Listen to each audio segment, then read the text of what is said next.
What's up, Degenerates? It's the Disc Golf World, recapping everything you need to know from round 2 of Champions Cup. I'm Jefferson, and alongside me, the one with all the holes in his game, Swiss Cheese. If you don't have a DGN subscription, you probably were confused why Jomez didn't post a new MPO video for today. Rain. The answer is rain. Now, I'm not going to sit here and claim I know the right answers to handle the situation, as there are so many different things to keep in mind. From player safety, sunlight, live coverage, needing 4 rounds for the major, just to name a few. However, what I will criticize is not having a plan of action before the poor weather. It's not like the rain was a surprise. Every person who pays any attention to disc golf knew what to expect heading into the weekend. There isn't anyone in particular to point a finger at, as I don't even know who would be responsible for any of the decisions.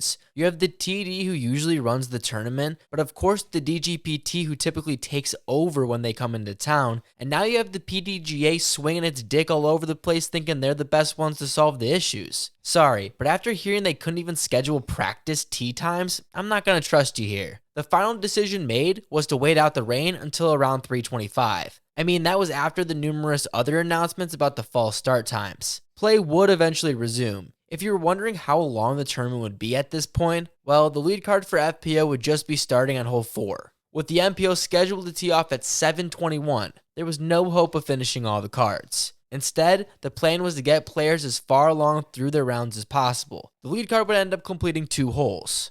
The air horn blew at 7:40, which would stop play. Sorta. Players were allowed to finish out the hole they were currently on. So stop commenting players were breaking the rules, or Terry will continue to over-explain the rules to us. It was pretty funny to see the different reactions from players once it was starting to get closer to 7:40. Some bursting out into full-on sprints to ensure they got to the next tee pad in time to get through another hole. Others agreeing to walk extra slow to the next hole so they wouldn't have to start in the middle of play, because Saturday plans to start the MPO at 6:45 in the morning. So you better set your damn alarm early, Cupcake. I'm warning you now, because I'm still going to be sleeping. Sucks for players that have to wake up super early just for a hole or two, but I'm sure we'll hear all about those complaints on Wednesday. And then Yuli can tell us how it was to play almost 2 full rounds on Northwood in one day. The FPO then will begin at 7:16 with the lead starting at 9:30. Once that's complete, the MPO cards will have been shuffled. By then, round 3 tee times will be posted and start at 11, pushing the lead card back a bit but should have no problem fitting it all in.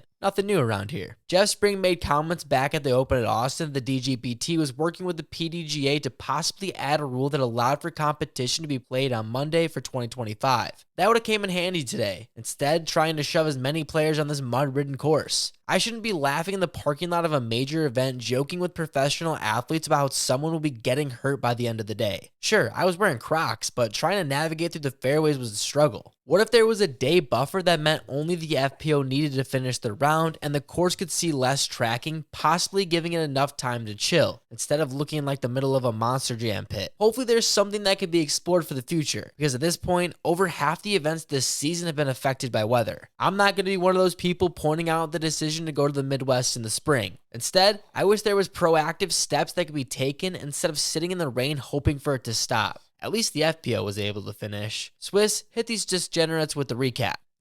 Beth at 69. I just told myself, you just got to will this one in there. Whatever you have, just will it in there. This man is unbelievable. This is what athletes live for.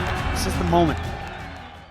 The day started with absolute shitty conditions and only got progressively worse from there. It was cold, wet, and windy, while the ground was saturated, sloppy, and as murky as a DGPT porta potty on Championship Sunday. If you know, you know, and if you don't know, you really don't want to. Unfortunately for the play, it was about as sloppy. Silva Saarinen watched the remainder of the lead card all score a bogey on hole 1, while she was able to par and extending her lead. And what had to be an absolute dream start for her. With whatever joy that may have brought, it was lost quickly. In fact, the very next hole, where she would have a terrible triple bogey. And guys, that is what Northwood Park can cause. Huge scoring swings where any lead looks as shaky as Gannon Burr's legs. As brutal as that sounds, both Missy Gannon and Holland Hanley would both bogey the first 2 holes, with Holland adding another for good measure on 3. Lucky for Missy, she would get back on track with a birdie on the same hole. Kristen Tatar from Chase Card wasn't much better, getting a bogey on the first hole, only for her to clean that up with a birdie on hole 2. But with her up and down round, would continue with another bogey on 5, followed by another birdie. Evelina Salonen would be at par through the front 6 holes, similar to Tatar. The difference being, she had a single bogey and a birdie in that stretch. The only ones doing well were Henna Blomroos, who was 3 under through 6. Was one of the 3 players to be bogey-free in that span. Owen Scoggins was 1 under herself through the front 6 at that. Silva, after that triple bogey, was able to scratch her way back with a big 42-footer on hole 3 for a birdie, only for the round to be halted due to rain for 4 straight hours. Here we are, the round halted with 6 players all tied for the lead at 3 under, all having to wait out the weather with differing mindsets heading in. Silva having to process her start and relinquishing the lead on her first major ever. Others biting at the chance to get back out there, and some looking at Tatar, who closed the gap already. All having to wait that amount of time, not sure if play would resume, let alone what the conditions would be if they did have to return. Certainly had to be difficult and weighing on their minds. And once the play started back up again, an absolute roller coaster of action that came about. Rachel Turton of United Kingdom, who might be the best thing to come out of England since the Great British Bake Off.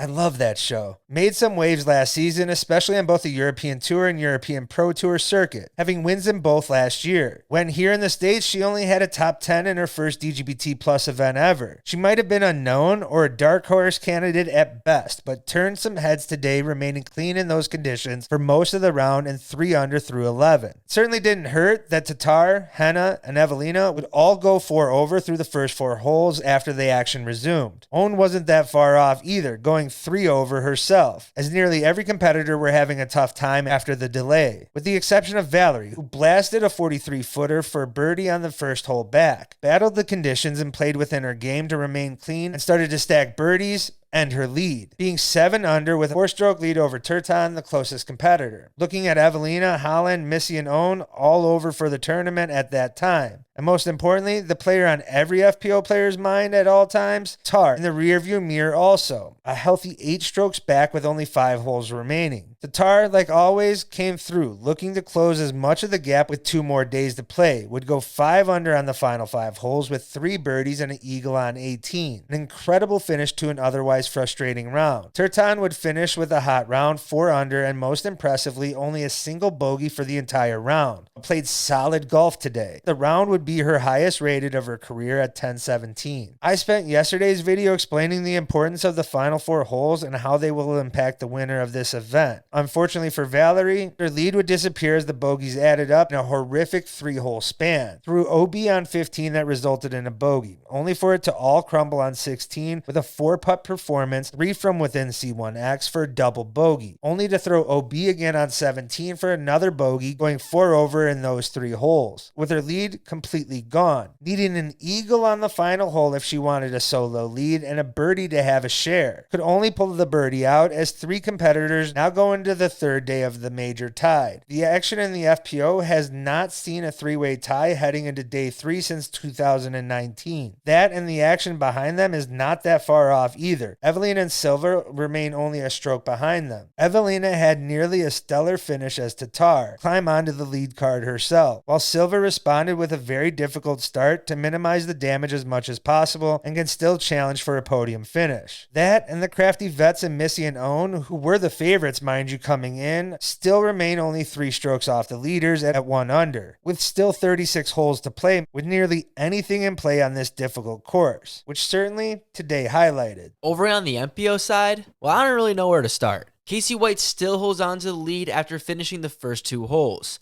Snagged a birdie on 1, but basically will have to play 2 full rounds at Northwood tomorrow. I wonder if he regrets telling me it was his favorite course. Joey non-buckets Anderson came out puring the fairway to get his round going, followed it up with a tap-in birdie on 2, and then ended the birdie stretch with a 45-footer on 4. Started the round, well, I guess finished the day 4 down through 5. The putt looked good, banging all the putts he had. Hopefully it translates tomorrow morning. Ezra Robinson trying his best to defend his brother's honor, coming out swinging, securing 3 birdies on the only 3 holes he would play, all within 20 feet, making it pretty easy on himself. Ezra already gives me Kyle energy. That's like chugging a monster and punching holes in the wall vibes, so I think he'll be ready to go bright and early tomorrow. Former Champions Cup winner Chris Dickerson started off rough, but bounced back quickly with a birdie on 2. And yeah, that's pretty much it. These recaps kind of suck, I get it, but we're trying our best here. Just like Matt Bell after 2 easy pars, he would go on to birdie the next 3 holes for a turkey, going 3 down through 6 and up 5 spots in 5th place.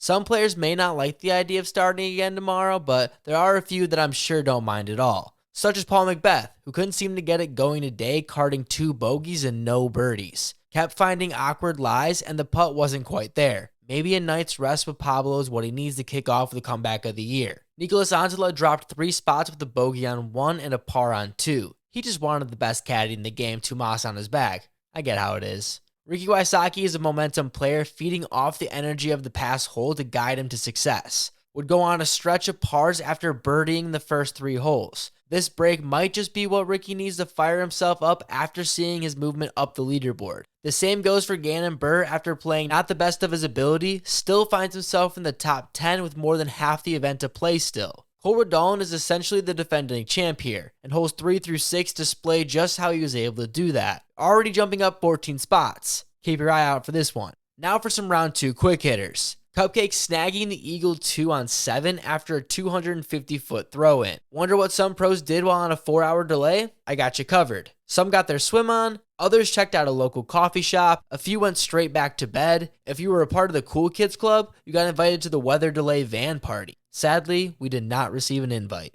And then you got Paul. Come on, how did that not make you smile? Oh yeah, and can't forget about Andrew Fish, who answered questions and cut avocados. Quick update on the clown, maybe sponsored by DGA. Obi Bogey dropped absolute facts over on X. Paul Cran showing how it's done, taking no time off the tee, ending his round 2 down, 1 stroke behind Aaron Gossage, who put up a 3 down in the awful conditions. 2 of the few to complete their round on the day. Enjoy the sleep, boys. And that's everything you need to know from round 2 of Champions Cup. Follow the Disc Golf World if you want to stay up to date with everything from tomorrow's round. If you enjoyed, make sure to drop a like and subscribe. It's the easiest way to support the boys while we're on the road. Oh yeah, and if you want to hear about a pro disc golfer attacking the PDGA, check out the video right here. Shout out to each and every one of you degenerates supporting on Patreon and our members. We couldn't do what we love without you guys, as the tour is 100% funded by the fans. So we really appreciate all the support.